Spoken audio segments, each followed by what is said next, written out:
Le modèle ayant fait faux bond, l'épouse demanda à son mari d'enfiler ses bas de soie. Il glissa le tissu soyeux sur ses jambes et chaussa des ballerines sensuelles.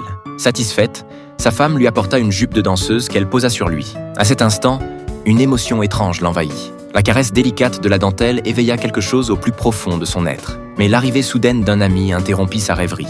Il se couvrit les lèvres, gêné. Pourtant, l'ami lui tendit un bouquet de fleurs et lui donna un prénom féminin, Lily. Ce prénom allait définitivement réveiller l'autre personne qui sommeillait en lui. Jack et Amy formaient un couple de peintres amoureux. Jack s'était fait un nom dans le milieu avec ses paysages, mais les portraits de son épouse Amy ne trouvaient pas preneur. Les danseuses, qui lui servirent de modèle, lui posaient régulièrement lapin, jusqu'à ce jour où Amy eut une idée audacieuse, demander à son mari de poser en femme.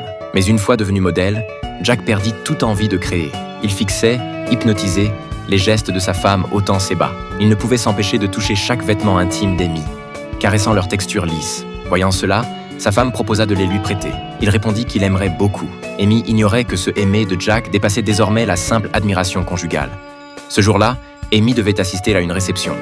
Jack ne voulait pas y aller, mais elle lui suggéra de l'accompagner travestie en femme.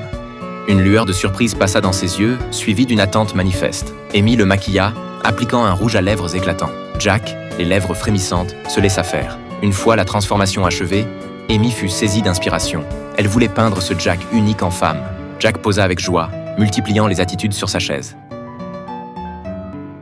Amy dessina de nombreux croquis, parfois jusqu'au petit matin. Le Jack travesti prenait vie sous son pinceau, insufflant à ses œuvres une âme inédite. Dès lors, Jack entra complètement dans son rôle. Il se mit à étudier la démarche féminine, à observer les expressions et l'intonation des femmes. Amy, de nature enjouée, voyant son mari si investi, loin d'y voir quelque chose d'inapproprié, fut gagnée par son enthousiasme. Elle lui choisit une perruque adaptée et des escarpins en pointure 43 pour parfaire sa transformation féminine. Quand ils arrivèrent bras dessus, bras dessous à la réception, leur ami reconnut immédiatement Lily. Sa silhouette grande mais sensuelle attira rapidement tous les regards envieux. Jack avait complètement oublié qui il était, totalement absorbé par son personnage de Lily. Ce n'est que lorsqu'un homme l'aborda qu'il panique. Lily, craignant que sa voix masculine ne la trahisse, s'enfuit dans le couloir, mais l'homme la suivit.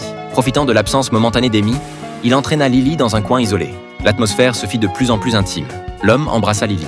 Amy surprit la scène. Avant qu'elle ne puisse protester, Lily se mit à saigner du nez. Toute colère s'évanouit chez Amy. Émue, elle soutint Lily, et elles quittèrent précipitamment les lieux sous les regards interloqués des invités.